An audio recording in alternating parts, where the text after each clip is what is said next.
All right. I want to start by reading. This is Romans 1:18, and it says, "For the wrath of God is revealed from heaven against all ungodliness and unrighteousness of men who by their unrighteousness suppress the truth." All right, so by later on, Paul will say that their foolish hearts were darkened.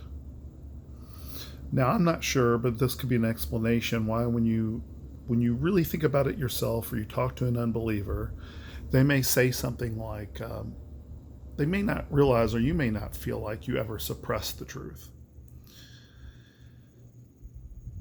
But if we do have darkened hearts, um, one can see, and there, I think the way he puts it, just to have it down exactly.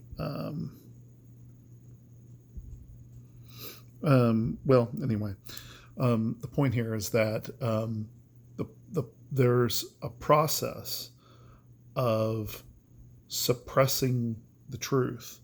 Now, this is very insightful for Paul to have put this because what he's doing is he's essentially saying that acknowledging God is coupled with acknowledging God's wrath. And so you can see why someone would struggle with believing in God, the real God.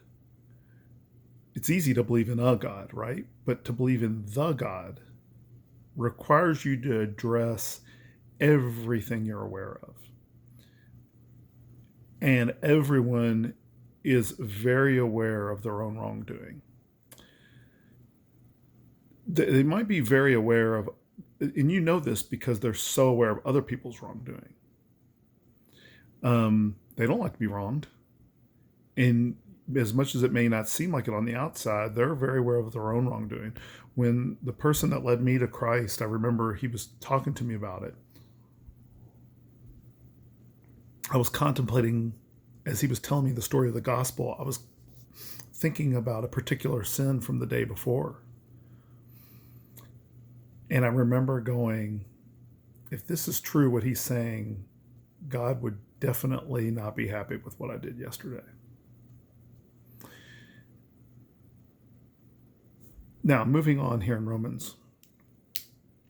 For what can be known about God is plain to them, because God has shown it to them. For his invisible attributes, namely his eternal power and divine nature, have been clearly perceived ever since the creation of the world in the things that have been made, so they are without excuse. Now, the question I asked in my sermon was this: who gets to decide how much evidence is enough for God to condemn us? And I just really left it even more basic than that. For God's existence, how much? Who gets to decide how much evidence is enough, God or man? Well, since God is the one that must reveal himself, because if he chose to remain hidden, he would. It says that he has clearly not only revealed himself, but his wrath. So he is the one that gets to decide this, not man. And I was like, the idea that any human being can say, well, I'll believe God if certain parameters are met. X, Y, Z. I talked to you about Sam Harris's skepticism, all of these things.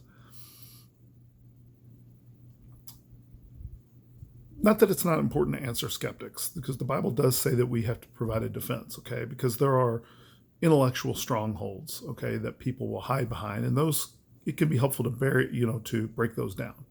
But my point here is that saying that man gets to decide how much evidence God needs to provide for them to believe is a little like being in a courtroom and having the defendant say, "Well, that's enough evidence. I'm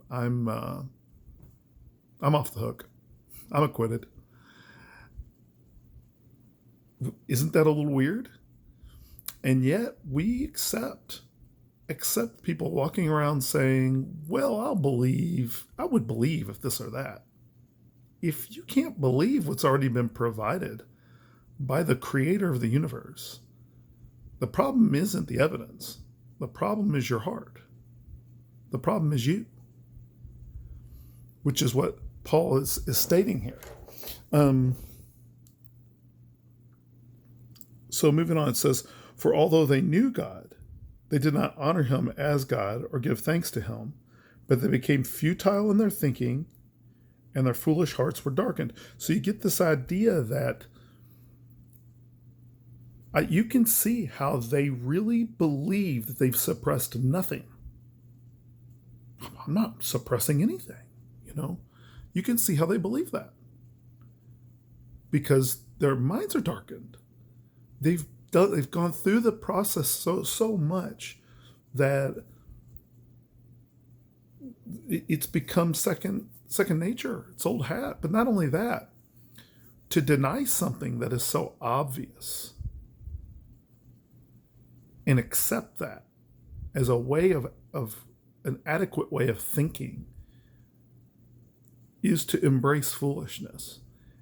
And just from a very minimal anthropology or a very minimal way of understanding human beings, if you begin your process of understanding this world on obviously faulty ground, every definition you come for after you provide after that is going to be built on this false premise, and it's not going to make a whole lot of sense. What Paul's saying here makes a lot of sense. So for the unbeliever, we see that this process just continues. Have a conversation with one, you'll see.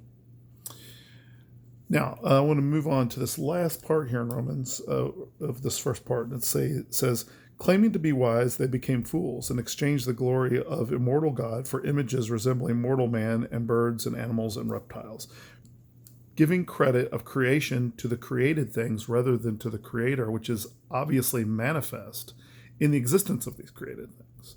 They are clearly created, not the Creator. And so it's just evidence that they have a foolish mind, that their mind has been compromised. They're not able, and he's, don't forget too, though, he says darkened heart.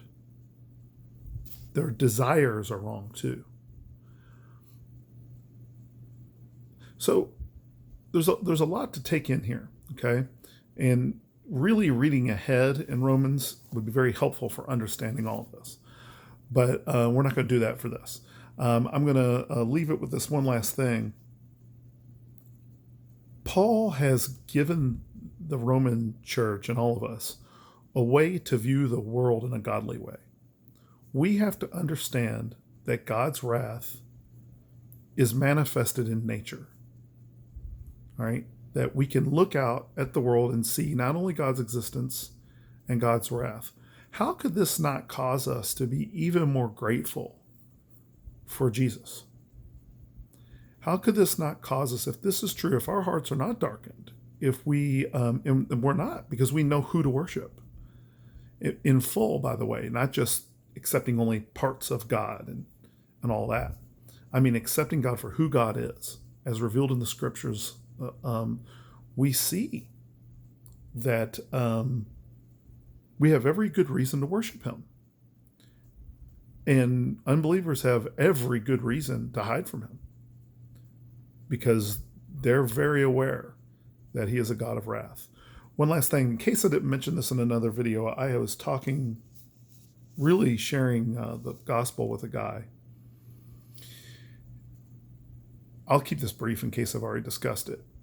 But we were talking about God and wrath, and I wanted to poke a hole in this idea that God would not be angry with us. I think that's such a absurd idea. And what I told him is, I said, if there was a law, I'm almost certain I've mentioned this in a previous video, but if there was a law that said the police were not allowed to arrest anyone for breaking laws, everyone would break law. There'd be all these laws being broken. And I said, why would God establish laws that he has no wrath against? He clearly is an angry and wrathful God. And that is meant to drive someone to believe in Jesus' death on the cross, because he has taken on that wrath that justly went to us on himself The scriptures say it pleased him to bruise his son. He is well pleased to forgive us and pour the wrath on his son in our behalf.